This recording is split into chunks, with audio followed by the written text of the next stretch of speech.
Hello learners and reviewers! Welcome again. Maraming salamat pag sa panonood ng aking mga lecture videos. Maraming salamat sa pag-subscribe and maraming salamat sa suporta nyo dito sa YouTube channel natin na to. Please refer me guys to anyone who you know na nagre-review ng Leia or siguro sa mga taong nagre-review lang because may mga tips rin naman ako about effective strategies on how to review.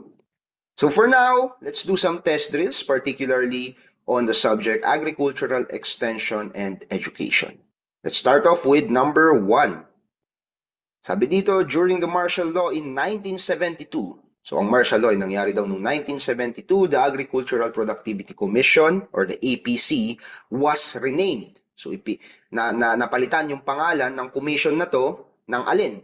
Napalitan ng Bureau of Agricultural Extension, letter B, Bureau of Agriculture and Food, letter C, National Agriculture and Fisheries Council, or letter D, Bureau of National Extension Program. So ang tamang sagot dito is letter A. So ang APC napalitan ang pangalan niya noong 1972 ng Bureau of Agricultural Extension or yung tinatawag rin nating BAEX. But actually, ang BAEX ay naitalaga na noong 1952 pa lamang. So RA 680, nagkaroon na tayo ng Bureau of Agricultural Extension actually nung time na ito.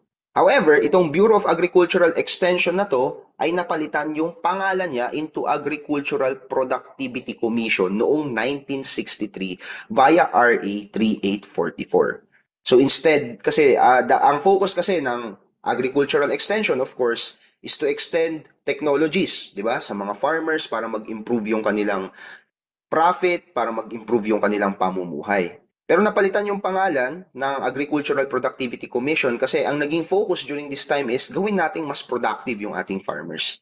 So feeling nila nung time na ito, yun yung mas magandang perspective to increase agricultural productivity. However, noong 1972, during the martial law, panahon ni Marcos, ang agricultural productivity, ibinalik yung pangalan niya as Bureau of Agricultural Extension via Presidential Decree number 1 and Letter of Instruction number 9. So ito, bakit napalitan sa Bureau of Agricultural Extension? Primarily para maibalik yung focus doon sa farmers. So ang focus kasi dito is agricultural productivity. Ang focus is doon sa produkto ni farmer. Ibinalik yung pangalan sa Bureau of Agricultural Extension para bumalik yung focus sa empowering farmers. Tulungan natin yung mga farmers na ma-improve nila yung kanilang pamumuhay, mabigyan sila ng necessary technology, nang sa ganun ay maitaas nila yung kalidad ng kanilang pamumuhay. So yun yung historical context of how BAEX was formed. Okay? Second question. This is a meeting of a small number of people in a round table situation who meet for a specific purpose. So ano kayang tawag sa meeting na to? Ang tawag sa meeting na yan is conference, seminar, small group discussion, or meeting. So ang tamang sagot is, again this is already a meeting. So kung meeting na yan, hindi na nagme-make sense yung letter D natin, right? Na letter D is meeting. Anyways, pagpipilian na lang natin is A, B, or C. Conference, seminar, or small group discussion. And ang tamang sagot ay small group discussion. So ano ba ang karakteristik ng isang small group discussion? Unang-una, maliit lang po na grupo yan. Usually, around 5 to 15 participants lang. And they are meeting at a round table. Ibig sabihin, or an informal seating arrangement. Pero the idea there is, they are meeting ng magkaharap-harap sila. Okay? Magkakaharap-harap sila. Bakit? Because they will be discussing a specific topic. So dahil they will be discussing a specific topic, hindi dapat sila magkakatalikod or naka side by side lang. Magkakaharap dapat sila para nakikita nila yung body language, they are paying more attention kung ano yung sinasabi nung isa doon sa small group na yon kasi nga it is a discussion. So ang small group discussion, interactive yan. Wala kang isang speaker na nagsasalita lang tapos nakikinig yung other people there. Interactive yan. It means, nagsasalita yung isa, pwedeng mag-clarify yung iba. And then pwede rin magsalita yung iba, pwede ring i-clarify ng ibang mga kasama doon sa small group discussion. Now, let's differentiate small group discussion with the other choices na nandito kanina. Ano naman ang conference? So, ang conference, yan ay hindi yan small gathering, but rather a large gathering of people. And sa conference na yan, napakadaming event. Pwedeng may presentations, okay, research presentation events, pwedeng may mga panel discussions din, kung saan may set of panels ka, set of experts ka, tapos tatanungin ng mga audience. Pero isa sa mga purpose ng conference that makes it very unique is the networking. So mostly, yung mga conferences na yan, yung mga tao na pumupunta dyan, mayroon silang similar agenda or similar interests. So dahil similar yung mga interest nila, this is also a good way for them to connect with one another para magkaroon sila ng network na pwede nilang gamitin for future reference or future projects. Ano naman ang seminar? Ang seminar ay more formal form of education and training led by an expert. So kapag sinabi, for example, soon, kapag nagka-work kayo, or kapag may work na kayo ngayon, kapag sinabi nila na, uy, may seminar tungkol sa mental health, alam mo na mayroong expert about mental health na pupunta doon at tuturuan kayo about that specific topic. Yun ang ibig sabihin ng seminar. And seminar is not necessarily a small group, although it can be a small group. However, hindi interactive yung discussion dyan as compared to the small group discussion na nabanggit natin kanina. So, ang tamang sagot, letter C, small group discussion. Next, this is a principle of sustainable agriculture which states that resources should be limited to what is absolutely necessary. So, hinahanap natin dito yung prinsipyo. So, it's a principle ng sustainable agriculture. At ano daw yung sinasabi ng principle na to? Na yung mga resources natin ay dapat gamitin lang siya according sa kung ano lang yung talagang kailangan. Okay? So, ano ba yung tawag sa principle na yun? Is it called the principle of sufficiency, principle of efficiency, principle of consistency, or principle of precaution? So, ang tamang sagot dyan is letter A, principle of sufficiency. But before diving deep on why sufficiency is the answer, we need to understand what is sustainable development. Kasi nandun sa question eh. It is a principle of sustainable agriculture or it's a principle of sustainable development. So, ang sustainable development basically means you need to meet kung ano yung pangangailangan in the current, so sa present natin, without sacrificing yung pangangailangan ng future generations. So in the context of agriculture, ibig sabihin yan, magpuproduce tayo ng pagkain na ibibigay niya kung ano yung kinakailangan ng current population natin, pero dapat hindi na isasakripisyo yung magiging production soon in the future. Kasi yung mga anak natin in the future, kailangan ding kumain ng mga yan. And dalawa sa pinaka-importanteng principles when it comes to sustainability is sufficiency and efficiency. Unahin natin yung tamang sagot, sufficiency. Ang sinasabi sa principle of sufficiency is that resources should be limited to what is absolutely necessary lamang. Okay? So, ini-emphasize nito yung responsible use of resources. Na dapat yung paggamit natin sa resources, limitado siya sa kung ano lang yung pangangailangan natin. Para i-avoid natin, dapat ina-avoid daw natin unang-una yung any forms of waste, okay? So, nagkaroon ng sayang, and any forms of overconsumption. Kasi ang overconsumption, hindi mo naman yan napapakinabangan. Nagiging waste din yan later on. Now, sufficiency aligns with the goal of sustainable agriculture.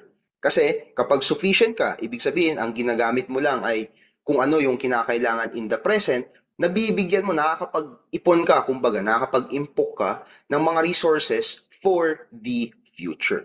So, anong mga examples ng sufficiency? Let's say, inoptimize mo yung water use ng iyong irrigation system sa farm. So, instead na flood system ang ginagawa mo, anong ginawa mo? Nag-set up ka ng smart irrigation drip system, probably. So, sa drip system, mas efficient yung patubig mo sa halaman, mas konti yung binibigay mong tubig sa halaman, pero nagagamit ng halaman lahat ng tubig na binibigay mo. Diba? So that's, you can also term sufficiency as reducing yung application. One example of sufficiency is also yung pag-reduce natin ng application of synthetic fertilizers and pesticides, di ba? So instead na lagi kang nagbobomba ng pesticide kapag nakakita ka ng isang insekto, hindi, gagamit ka ng integrated pest management.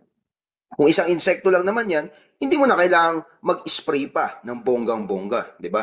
Kasi bukod sa sayang yung resources, sayang yung pesticide na i-spray mo, nakakasama rin yun sa environment which would affect the later production of future generations. So that's the principle of sufficiency. O how about the principle of efficiency naman? Ang sinasabi sa efficiency is that yung ability natin to produce output sa agriculture should be from the least amount of input. So, ibig sabihin yan, we should maximize yung production natin sa agriculture gamit yung pinakamaliit or pinaka-least amount of input such as water, fertilizers, pesticides, and energy.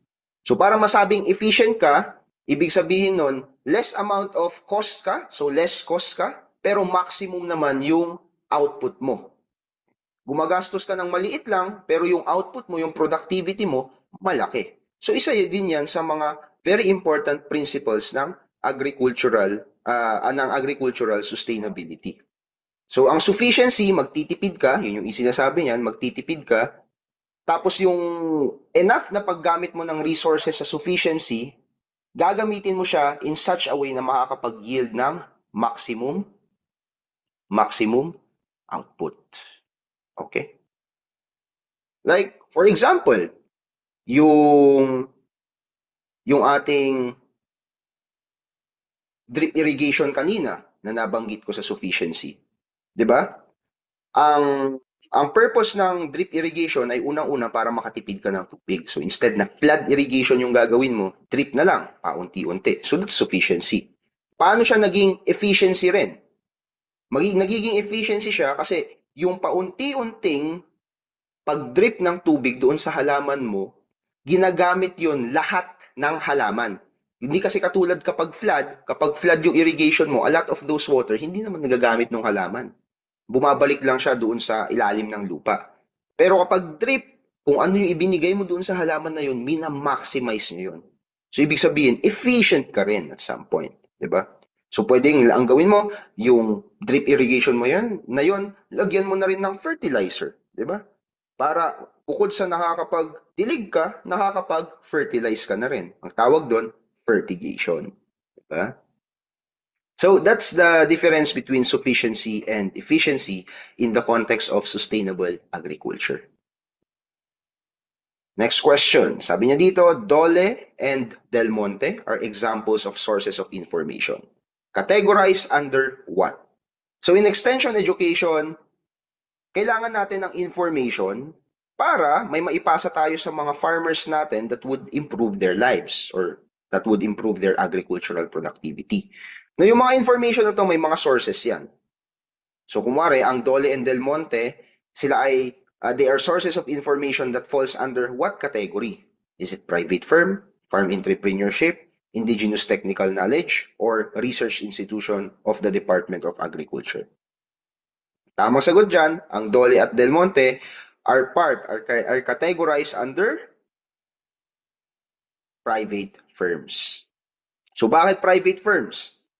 Dole and Del Monte, they play a very, very significant role sa ating agricultural sector kasi isa sila sa mga pinakamalaking corporation isa sila sa mga pinakamalaking agribusiness corporation dito sa bansa. Okay?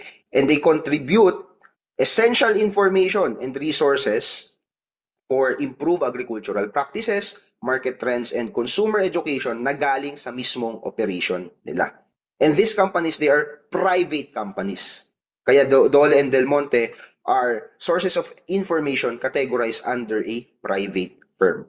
O how about farm entrepreneurship? Kasi baka sabihin nyo sa akin, Sir, entrepreneurship naman yung Dole and Del Monte. Yes, at some point, that's true. But farm entrepreneurship typically pertains to small farmer activities. Okay? So, for example, sa lugar mo, mayroong isang farmer doon na nagtayo ng sarili niyang agrotourism farm. Yung information na inilalabas ng farmer na yon can now fall under farm entrepreneurship. Yes, it is private. It is a private firm, pero hindi kasi siya kasing laki ng Dole and Del Monte, which is a big, really big corporate private firm. But rather, it is a farm entrepreneurship. Okay? So, itong farmer na to is a small-scale farmer na sinubukan niyang i-upscale yung kanyang operation, and that makes his or her operation an entrepreneurial site. So, it will fall under farm entrepreneurship. O how about indigenous technical knowledge? Indigenous technical knowledge, yan yung information na galing sa ating mga ninuno or galing sa traditional knowledge na tinatawag. So itong traditional knowledge na to ay hindi to mga useless or ancient knowledge na outdated na. No, no, no, no. Itong mga traditional knowledge na to, these are strategies that works within the community. Kaya mahalaga rin na i-preserve siya. Kasi iba-iba tayo ng context eh. Iba yung context sa syudad at iba yung context sa probinsya. And iba yung context sa isang rural community. And yung mga tao noon na nasa rural community, nag-develop sila ng sarili-sarili nilang technological strategies or methods sa farming, for example, na swak doon sa lugar nila. Yun yung gusto nating i-preserve. Ang tawag doon, indigenous technical knowledge. Okay? Oh, how about research institutions? Oh, ang research institution, letter D, ito very specific, research institution of the Department of Agriculture. Pero if we will only take research institution here, these are, ang mga organizations dyan ay government organizations like your Department of Agriculture, madami dyan, meron kang PhilRice, meron kang Bureau of Agricultural Research, tama ba? Yeah, Bureau of Agricultural Research, and kasama na din dyan yung ating academic institutions, okay? Yung ating academic institutions like yung mga state universities sa mga iba't ibang rural areas na nagpo-promote ng agricultural technologies, they are part of this research institutions. So yung mga information na nakukuha natin sa kanila ay under research institutions. Now, inuulit ko, very important yung sources of information na to sa ating agricultural extension. Kasi yan yung ginagamit natin para yan yung i-disseminate natin sa mga farmers that would later on change their lives for the better. Okay? How about this? I believe, alam nyo naman na siguro yung sagot. Extension is teaching preferably what? So, sino ang tinuturuan natin sa extension education? Middleman, consultant, professionals. Siyempre, hindi na tama yan. Diba? Ang pinakatamang sagot, sa extension, ang pinakatinuturuan talaga natin are community people. So, bakit community people? Diba? Community people, yun yung target audience ng extension. Kasi ang extension, tatlo lang naman yung goal niyan. Unang-una, sa rural community, pupunta tayo doon, turuan natin yung mga tao na nandun. And most ng livelihood ng mga tao na nandun is farming. Lalo na dito sa Pilipinas. Ano ituturo natin sa kanila? Technologies that would improve yung kanilang agricultural practices. So, ibig sabihin ng technologies na magpapalago ng kanilang halamanan. Okay? Magbibigay sa kanila ng idea kung paano pagandahin yung quality ng kanilang vegetables or fruits or kung ano man yung tinatanim nila or livestock, let's say. Bakit? Bakit natin sila tuturuan ng mga agricultural practices that would improve their production? Para magkaroon sila ng karagdagang kita. And yung karagdagang kita na yon, magagamit nila yan para i-enhance yung quality of life nila. So instead na lagi na lang silang naghihirap, okay? Mabibigyan na sila ngayon ng extra income na magagamit nila passively sa pagpapaaral sa kanilang anak. Kung gusto nilang mamasyal, makakapamasyal sila. Kung gusto nilang magpagamot or magpa-check up, makakapagpa-check up sila. So itong mga tulong na to, itong enhancement sa kanilang agricultural practices would also improve later on their quality of life. But then, hindi lang dapat agricultural productivity yung tinuturo natin sa mga farmers na to or sa mga rural folks na to. Ano dapat? Tinuturuan din dapat natin sila ng konsepto ng sustainable development. Ibig sabihin yan, we are also teaching them, bukod sa being productive, They were also teaching them to take good care of their environment. Why? Kasi yung environment na yon na pinagtatrabahuan nila, yun din ang gagamitin ng mga anak nila soon. So we want it to be sustainable. Magagamit nila ngayon kumbaga para ma-improve yung kanilang pamumuhay and magagamit rin ng mga anak nila soon para i-improve yung kanilang buhay.